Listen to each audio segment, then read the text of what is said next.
Good afternoon, and welcome to our second ACA-NY and Life Plan CCO-NY provider webinar and our first of the new year. Today's topic is an overview of our comprehensive assessment process, which we teach to our new care managers during their orientation. The assessment process training is a 3-hour course during which the care managers receive step-by-step instructions while they follow along on their laptop. After orientation, the care managers practice using the assessment tools with one-to-one support from their supervisors. Throughout their employment, care managers will continue to receive training on the assessment process from their supervisors along with other subject experts. For the purpose of today's training, we have condensed the 3-hour care management training in order to highlight their roles and tasks that they perform during the assessment process. We thank you for joining us. It is our hope that you can take away a deeper understanding of the assessment process that will help our collaborative work be easier. For the purpose of today's meeting, you are all muted and you do not have the ability to unmute yourself. If you are having difficulty with your audio, please send us a message in the chat box and someone will assist you. You can also use the chat box to submit any questions you may have, and we will allow time at the end of the presentation to respond to a few of them. Today's presentation is being recorded, and we will post that along with the Q&A on both the ACA and Life Plan websites in the next few days. To begin today, it is my pleasure to introduce Ann Siepersaw, the Director for Provider Relations of Zone 2. Hi, everyone. Good afternoon. Thank you for joining us. In today's webinar, we're going to be going over each assessment that is condensed for your version as a provider. We're going to begin by quickly going over the acronyms. Coordinated Assessment System, known as CAS, Child and Adolescent Needs and Strengths, known as CANS, Developmental Disability Profile 2, DDP2, Level of Care Eligibility Determination, or LCD, and the Personalized Assessment Tool for Health and Services that we call PASS. Care managers use assessments to identify a member's strengths, needs, interests, and service needs to assist them with dreaming, planning, and achieving their goals. The assessment process is used to help develop a person-centered life plan. During the care manager's training, we emphasize the importance for the member and family to play an active role in the process. We value that a person-centered approach will ensure that a quality life plan. We are aware that OPWDD is planning to use the CAS and CANS for upcoming rate settings and service authorization that will replace the DDP2. We will look more closely at each of these assessments in the presentation. Let's take a closer look now at the CAS and CANS assessments.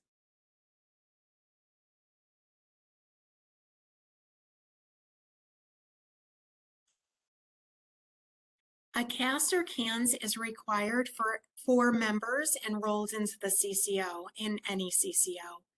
We recognize there are many members throughout New York State who have been receiving OPWDD services and are waiting for their first CAS or CANS. Meanwhile, there are others who have been through the CAS reassessment process. As we go through this process, please keep in mind that care managers take each step as they would for the initial or reassessment process.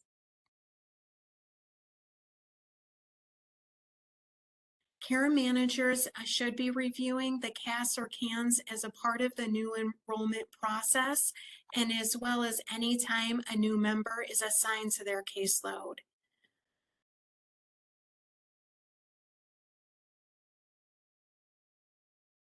Care managers are trained to have a collaborative effort with the assessor while assisting the member. Care managers begin the process by informing the member and family of the upcoming assessment.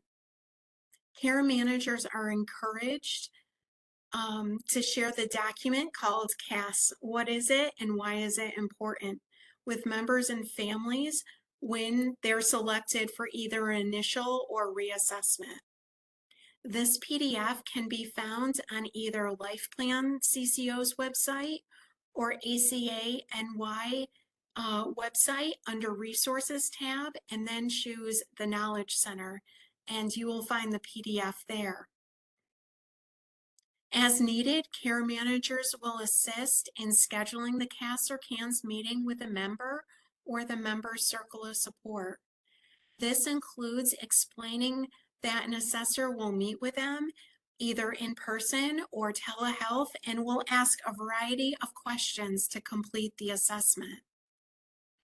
Care managers may be interviewed either with the member or alone with the assessor. In some instances, especially if the member only receives minimal services, the care manager may be the only source of information for the member.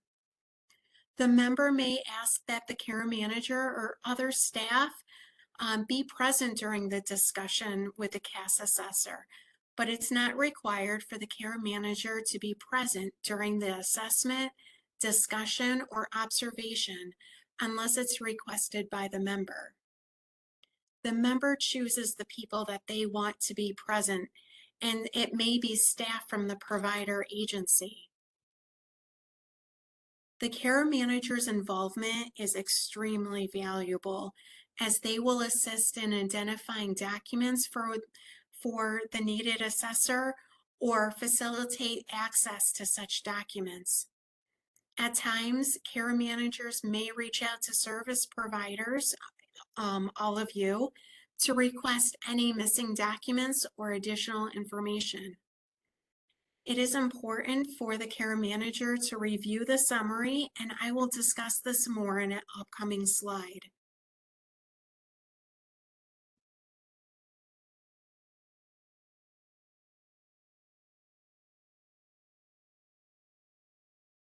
Great. The CAS and CANS assessment process consists of 3 parts, which includes observation, discussion, and review. The observation phase includes discussion and observation directly with a member.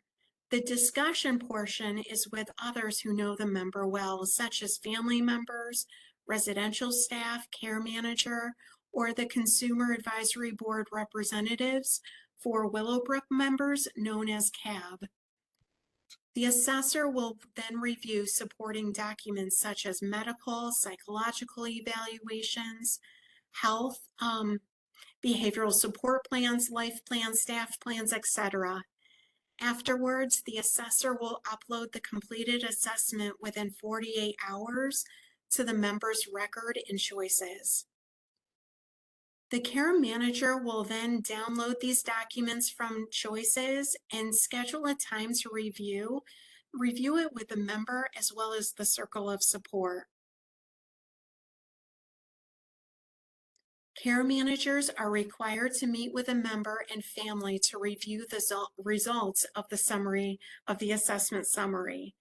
Once the review has been completed, if the member has questions, concerns that have not been resolved, the member, family, or the care manager should complete the request for review form, which will outline the reason for the concern or discrepancy, and email it to coordinated.assessment@opwddy.gov.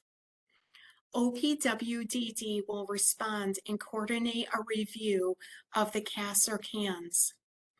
If upon review of the summary, if immediate action is required as noted in the summary, the care manager will schedule an interdisciplinary team, an IDT meeting, to discuss the assessment and any actions required.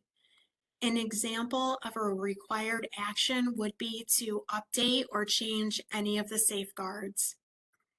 If no immediate action is required, then the next life plan meeting, the care manager will note in the My Health narrative that the assessment was completed for the member, the date of the assessment, and if applicable, any discrepancies found in the assessment, and they'll document this right in the life plan.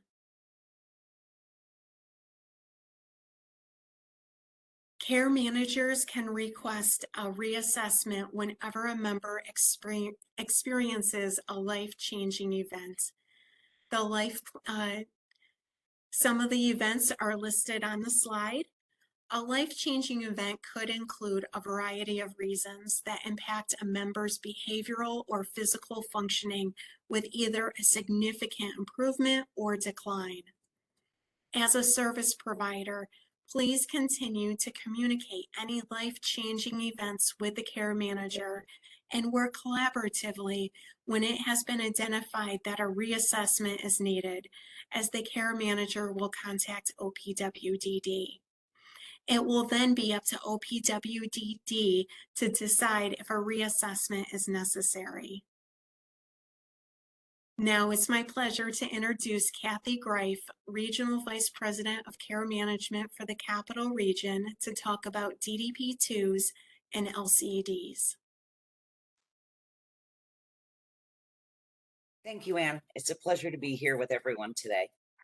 The next assessment we're going to talk about is the Developmental Disabilities Profile 2, or the DDP2.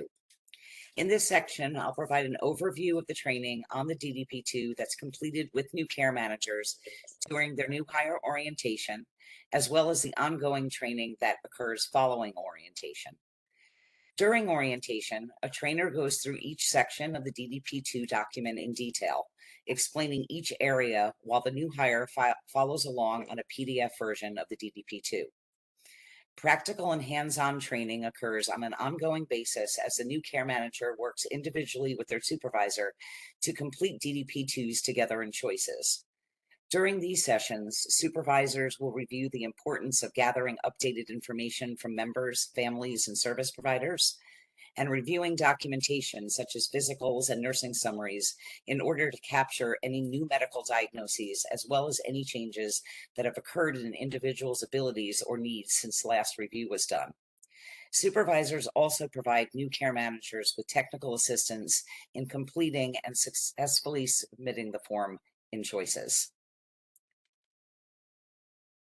All members enrolled in the Home and Community-Based Services HCBS waiver must have at least one DDP2 form on record. As you're all aware, each waiver provider completes their own DDP2, which reflects the member's capabilities and need for support within that specific program. However, the care manager's DDP2 is completed in a comprehensive and holistic manner, considering all settings in which the member spends time.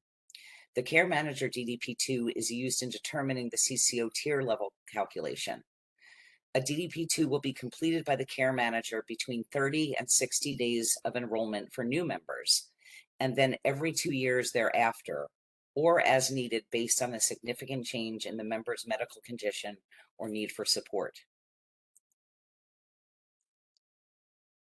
The care manager must have documentation in the member's record to support all of the responses selected.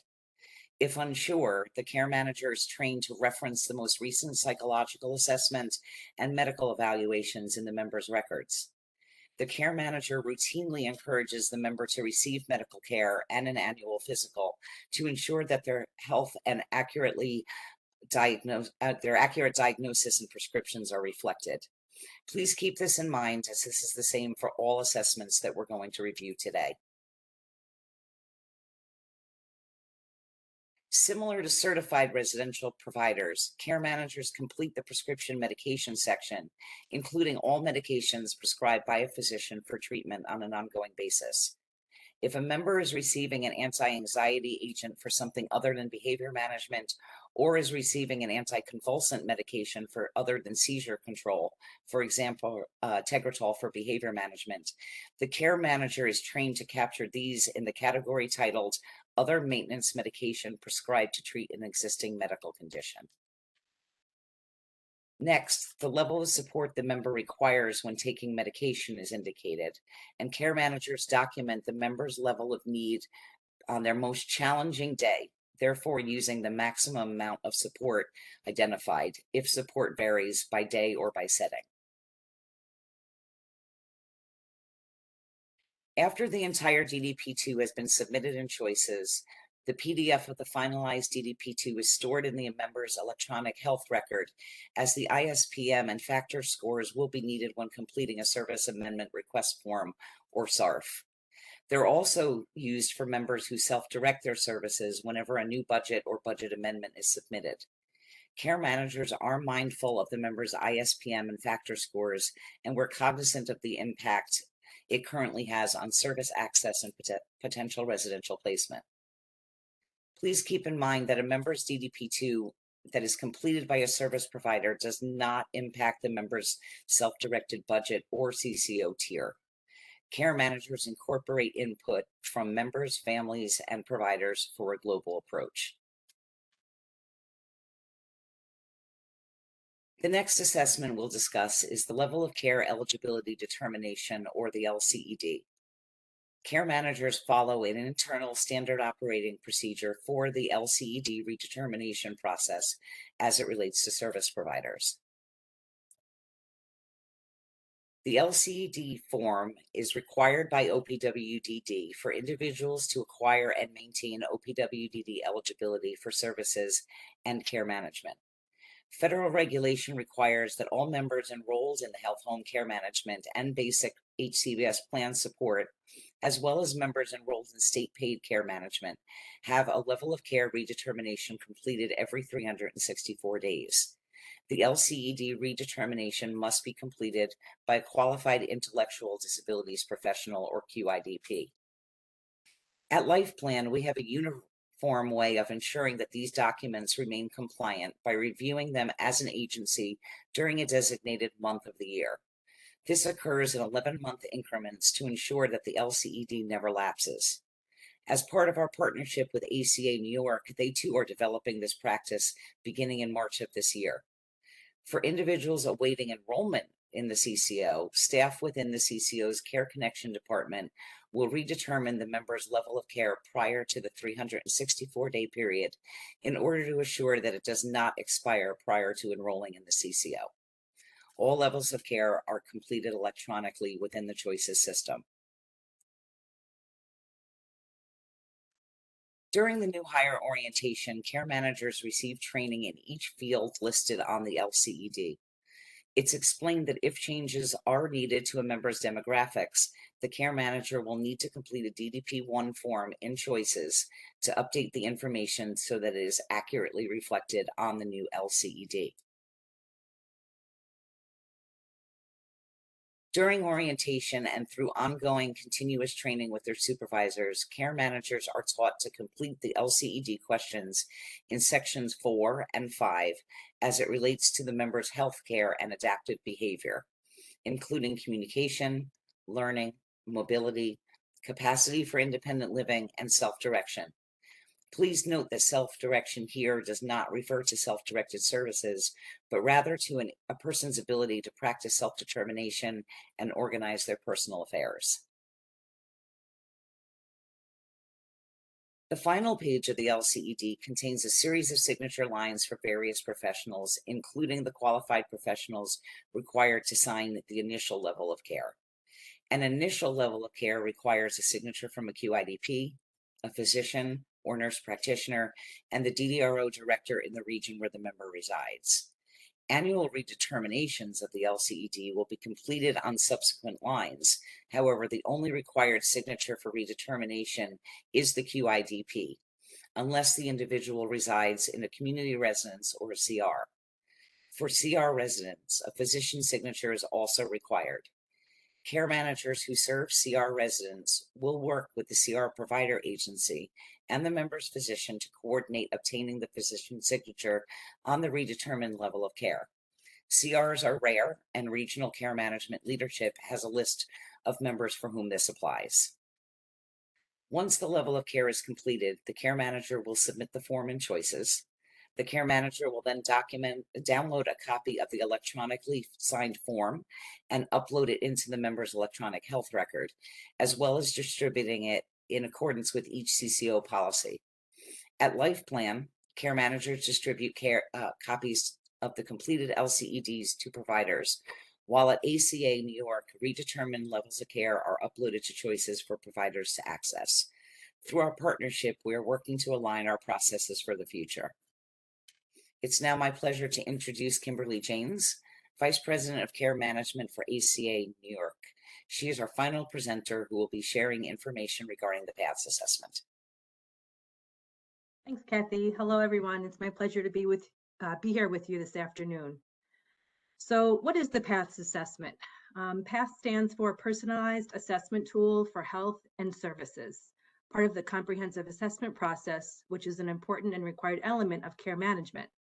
This assessment is completed annually prior to the annual life plan. The PATHS is completed within the electronic health record using the assessments discussed earlier in this presentation, in addition to other resources that I will be sharing in the coming slides. It's important to note for providers that goals in Section 2 and safeguards in Section 3 of the life plan are transferred directly from the PATHS, and we'll take a look at this later in the presentation. The PATHS assessment is broken down into 18 sections. This slide is a snapshot of some of those sections. To get started, the care manager clicks on the Start button shown here and responds to a series of questions within. As you can see, some of the sections have not yet been started, while others are in process or completed.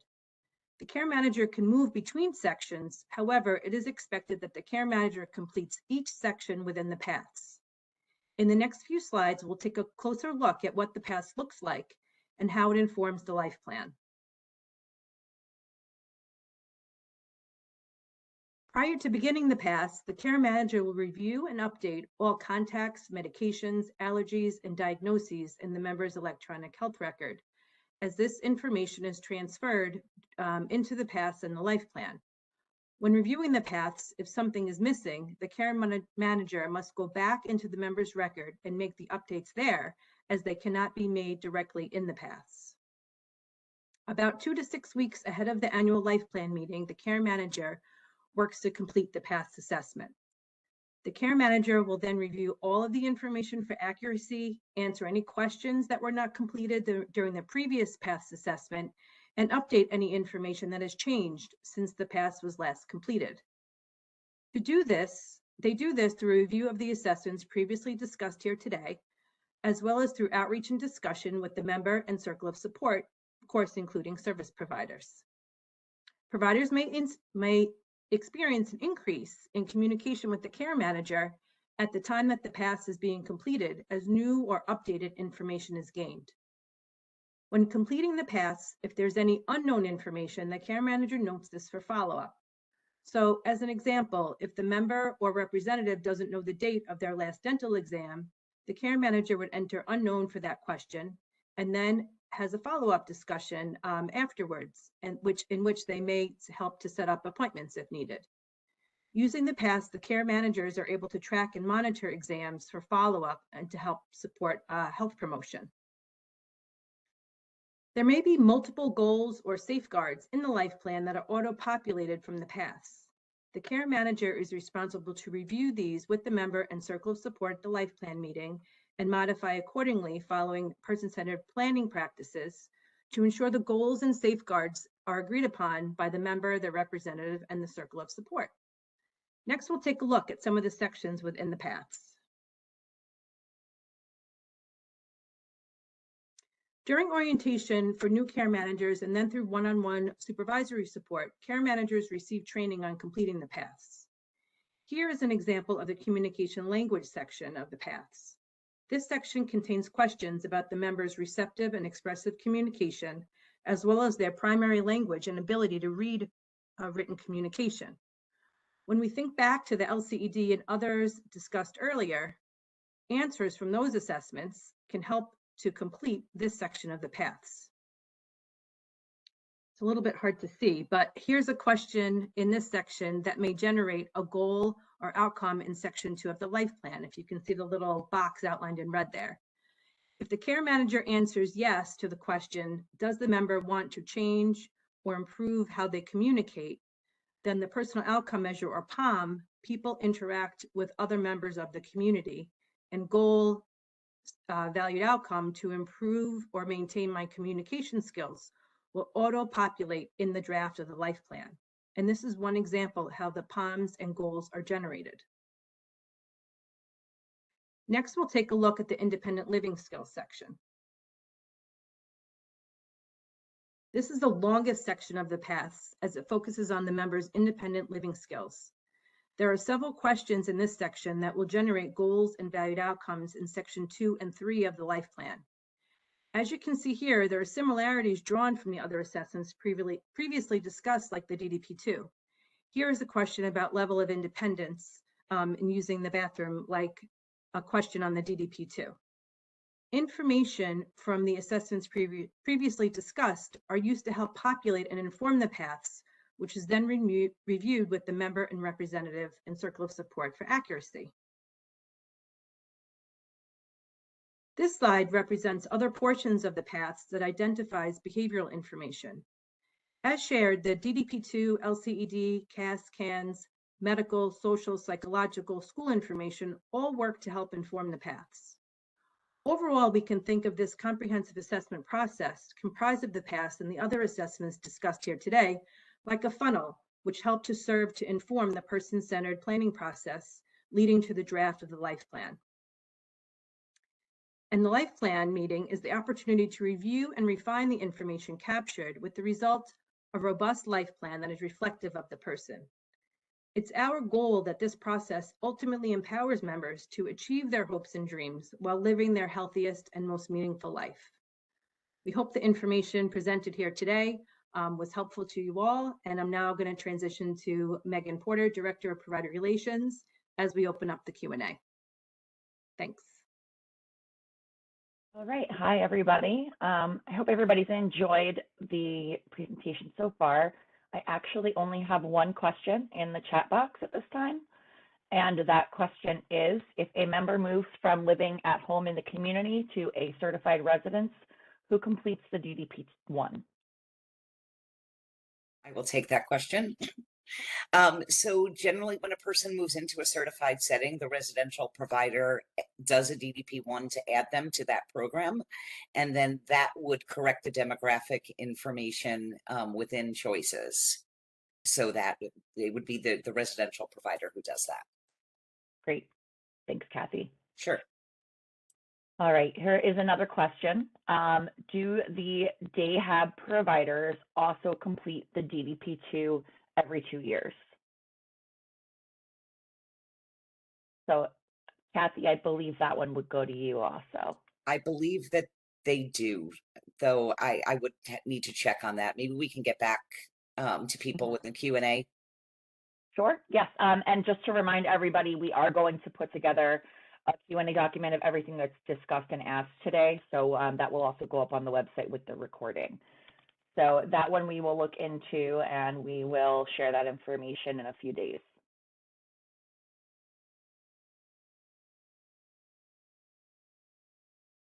Okay, Kim, here's a question for you. Is the paths the same or in place of the IAM assessment? Some of the CCOs use the IM assessment, those that are continuing to use Metascad, while other CCOs who have transitioned to Core Solutions or CX360 are now using the paths. Each CCO is required to use a comprehensive assessment as part of the CCO Health Home Services. Okay, thanks, Kim. I see there's another question about providers completing DDP2s. The residential provider, yes, does have to complete a DDP2. All waiver service providers would need to complete the DDP2, I believe. So if that applies to residential, it would also apply to DHAB, but like we said, we will clarify and we will share that information. on our website. Do we have any other questions? If anybody would like to add to the chat?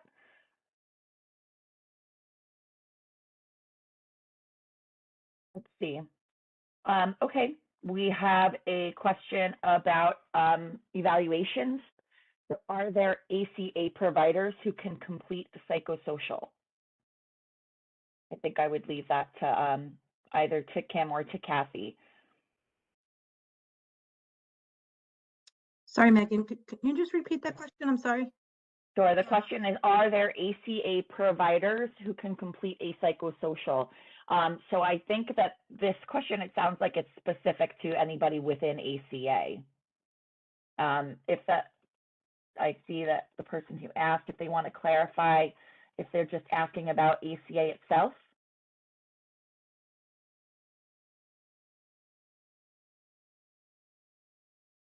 Let's see, I'm not seeing a follow-up in the chat. I think it would depend on what the psychosocial is being utilized for. For our purposes, care managers typically can complete a psychosocial. If it's for purposes other than outside of care management or to access services under OPWDD, it may defer to a licensed person. Yeah, that's what I was going to say too, Kim. I think that if it's referring to any kind of eligibility documentation, we just want to make it clear that ACA provides care management services. We do not provide other evaluation services. But we can help connect people, and our admissions team does help connect people to providers who can do those services. And sometimes we are lucky enough to have social work interns, but that's not always the thing that we have. So if there's issues getting a psychosocial, we'll help figure it out, is the bottom line. But we do not, employ social workers that conduct those evaluations. Right. Thanks, Jamie. It looks like we have a lot of questions in the chat about life plans, so I'm going to defer those to our question and answer document. Since the focus of today is on assessments, I want to make sure those questions are answered before we end today. So the next question about assessments is the PASS assessment mandatory? So the answer to that, that Kim already clarified, there is a comprehensive assessment that must be done as part of the life plan process. So for ACA and for other CCOs who use Core Solution CX360, that assessment is the PASS assessment. For the CCOs that use Metasced as their electronic healthcare record system, they would be using the IAM. But either way, that particular IAM or the PASS is a requirement annually. Okay, let's see. Okay, here's another question about, oh, never mind, person said disregard. So the PASS assessment, yes, this PASS assessment is done prior to the annual life plan. Let me see if I have another question about, looks like all of the other questions are regarding life plans at this time. So do we have any other questions about assessments? While you're gathering those, I just wanted to let people know that our newsletter next month from Provider Relations is going to talk about the life planning process. And our next webinar in April will focus on the life planning process, just to let you know what's coming. Thank you. Thank you, Lori. Okay. So I don't have anything else. Oh, here we go. Here's another question. If there already was an IAM assessment held, would that then need to be changed to a PASS assessment? At the time of the next annual life plan review, the PASS assessment would then be completed. Thanks, Kim.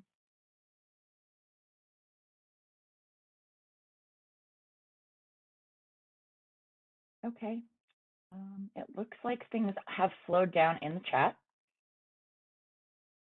If anybody would like to, I mean, we can also, if anybody would like to, raise their hand. If you have a question, we can also take the questions that way if you're having any trouble with the chat box.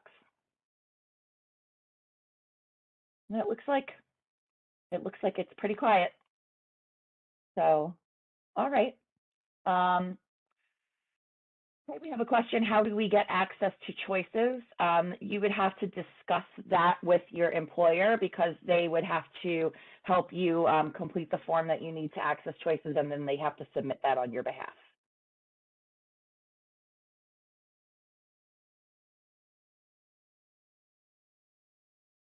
Okay, you're welcome. All right, I'm going to do a last call for questions.